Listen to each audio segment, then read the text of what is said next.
Convicted killer Kenneth Smith was his name, was put to death using nitrogen gas, a method that has never been used in an execution or tested before. And some of the witnesses that saw this death said it was inhumane.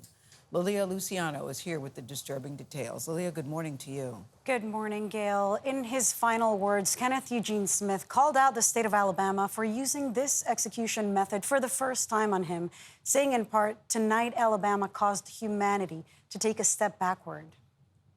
Our son was crying, having just watched his father take his last gasp for air.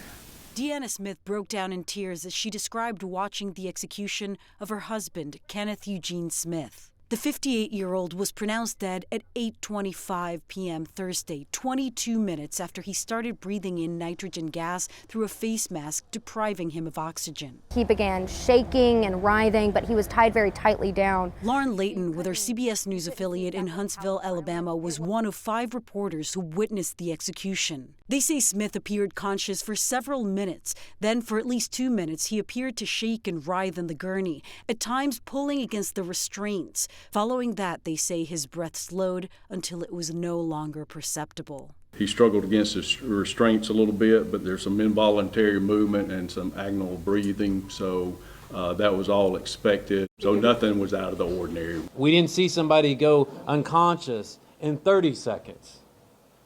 What we saw was minutes of someone struggling for their life. Reverend Jeff Hood was in the execution chamber with Smith. He says Smith was not unconscious in seconds like the state predicted. We saw minutes of someone heaving back and forth. We saw spit. We saw all sorts of stuff from his mouth develop on the mask. Smith was sentenced to death for his role in the 1988 murder for hire of Elizabeth Dorleen Sennett. The state tried to execute him through lethal injection in 2022, but repeatedly failed to find a vein. His lawyers tried to stop Thursday's execution, calling it cruel and unusual punishment, but the Supreme Court rejected their last-ditch effort. Nothing happened here today is going to bring Mom back. We're not going to be jumping around, hooping and hollering, but we're glad this day is over.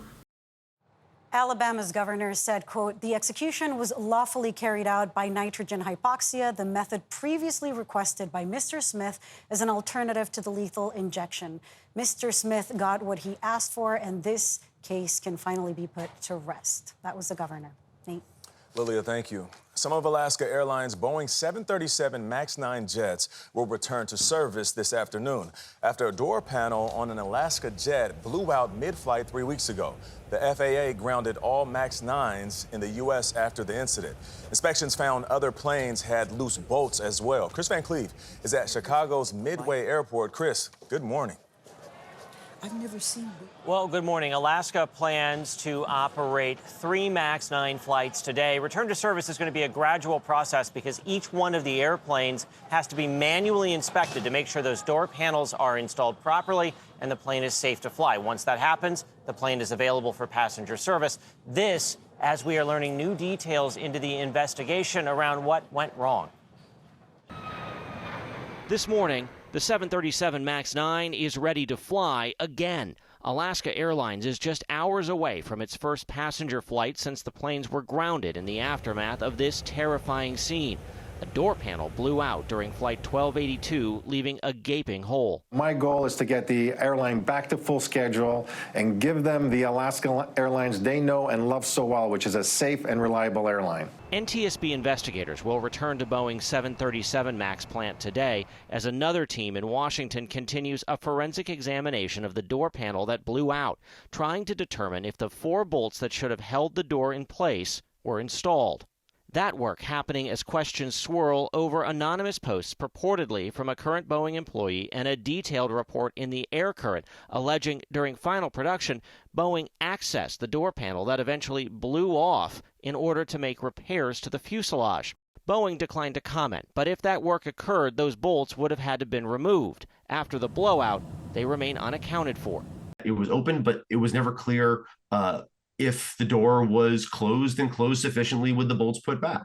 And that seems to be one of the key moments in all of this in terms of understanding where the failure was. A rare sight Thursday, the 737 production line halted as part of a day-long safety stand-down to allow workers to focus on improving quality control. We, the Boeing company, are under a tremendous amount of scrutiny, and what I will say is rightly so. Alaska and United Airlines anticipate inspections on their MAX 9 fleets to take a matter of days, but winning back the public's trust may not be as fast.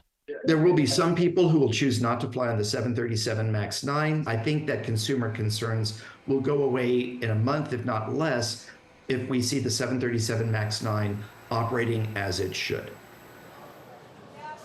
Now, United expects to resume scheduled MAX 9 service on Sunday, but says some of those planes may be available as spares as soon as today.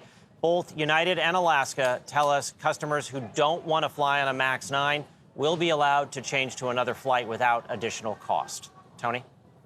It's good to know. Chris, thank you very much. Former President Donald Trump testified yesterday in his civil defamation trial in New York before a jury decides what damages he owes the writer E. Jean Carroll. Meanwhile, the former president also seems to be trying to kill a potential deal in the Senate to address border security and immigration. Chief election and campaign correspondent Robert Costa joins us now to talk about both these situations. Bob, good morning to you. The former president's already been found to be liable for sexually abusing E. Jean Carroll and then saying she made up the story. He's choosing to testify on his own behalf and choosing in other court cases to make appearances. Why is he doing that rather than going out on the campaign trail? Tony, good morning. For almost any other politician we cover, being in court is not a great thing. But for former President Donald Trump, his allies tell me that behind the scenes, he believes this helps his Republican presidential campaign as he faces a standoff with his former ambassador, Nikki Haley, in the GOP race. He believes that by being in the courtroom and especially by talking to the cameras afterward, he can make the courtroom part of the campaign trail and stoke the grievances of his own supporters, reminding them that he believes he's a victim of the political establishment, the legal establishment, and use all of that sentiment to fuel his campaign. He also recently threatened donors to Nikki Haley's campaign, saying if you donate to her, you're going to be essentially shut out of the MAGA movement. Has that threat been effective?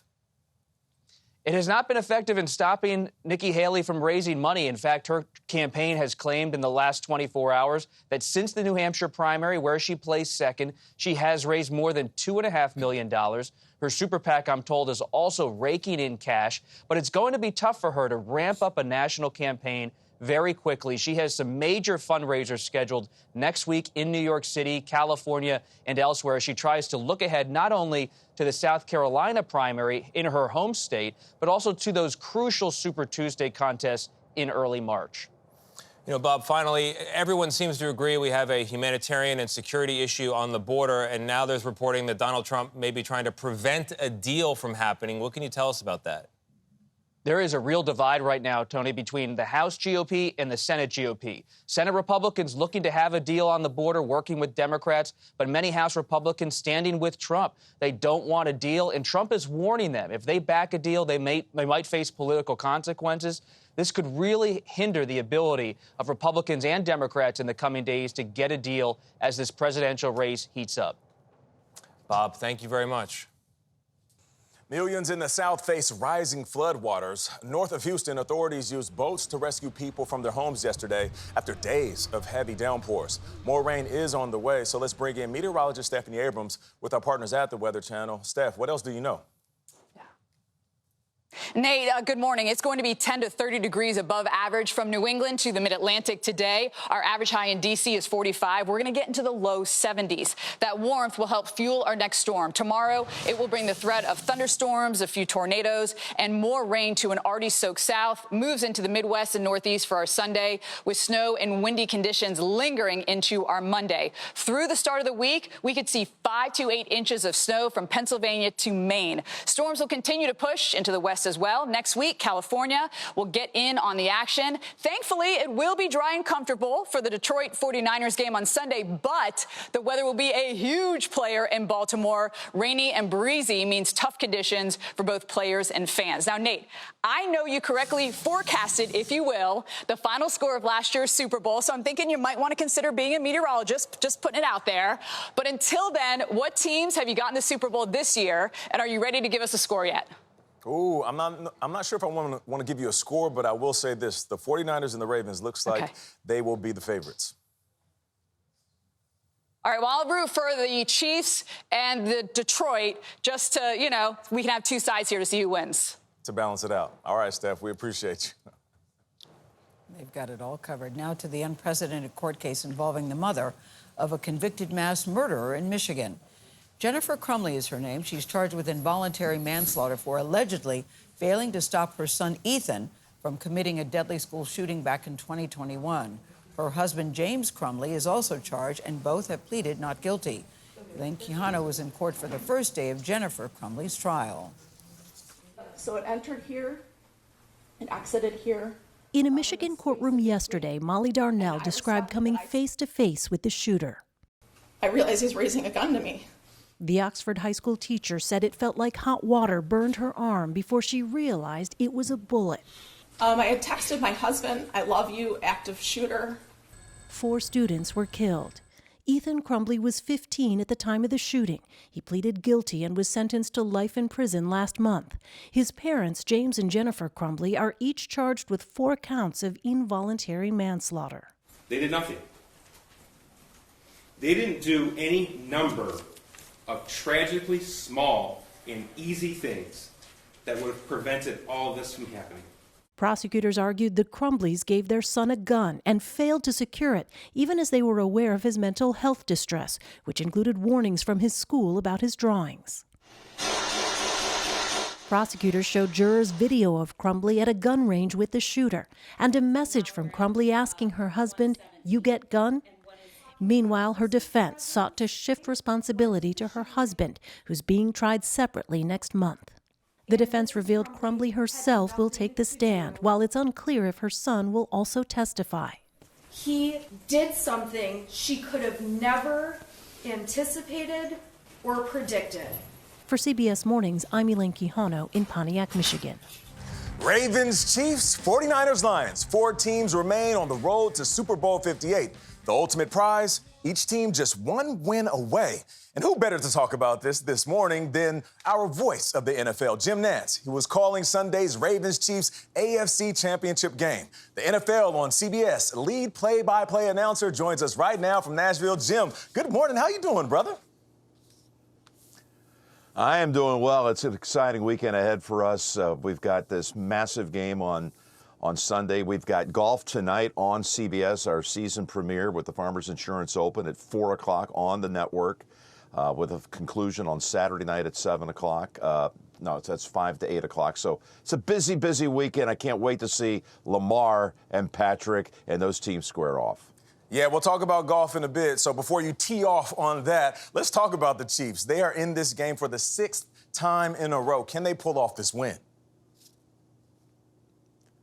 Oh, listen, you know they can. They're the champs, and they're used to being in the cauldron, and everybody's been after them all year long. It hasn't been the easiest of regular seasons for them, but when you have the heart of a champion like what you have with Patrick Mahomes and the rest of this team that knows how to win in the postseason, they're going to be a very difficult out. Just look what they did at Buffalo last week. They relished this chance now to be the underdog again, the defending Super Bowl champs, and they should be the underdog because of the season that Baltimore's had. But this is a position that Kansas City relishes, chance to go in and win on the road. They loved every minute of it last week, being in that role, the role of the villain, and they prevailed against the Bills, and they're trying to do the same thing against the Ravens. Yeah, I know that. Lamar Jackson, our likely MVP, will have something to say about that. Let's talk about the NFC, though. We got the Lions and 49ers. I mean, the Lions are almost America's favorite right now. The 49ers, they have been beasts all season long. What about this game? Well, the 49ers look like beasts until they hosted the Ravens The Ravens have won all these big games against teams with great records this year, but San Francisco's at home. They've earned the 1 seed. They are the favorites. They didn't play great last week against Green Bay. And you've got, as you said, in Detroit, a team that everyone has latched on to this story of the Lions. They've done nothing in their career in the playoffs since the 50s. And suddenly they're dynamic, they're fun, they're winning big games. They opened the season with a win at Kansas City. So can they win there? They certainly can.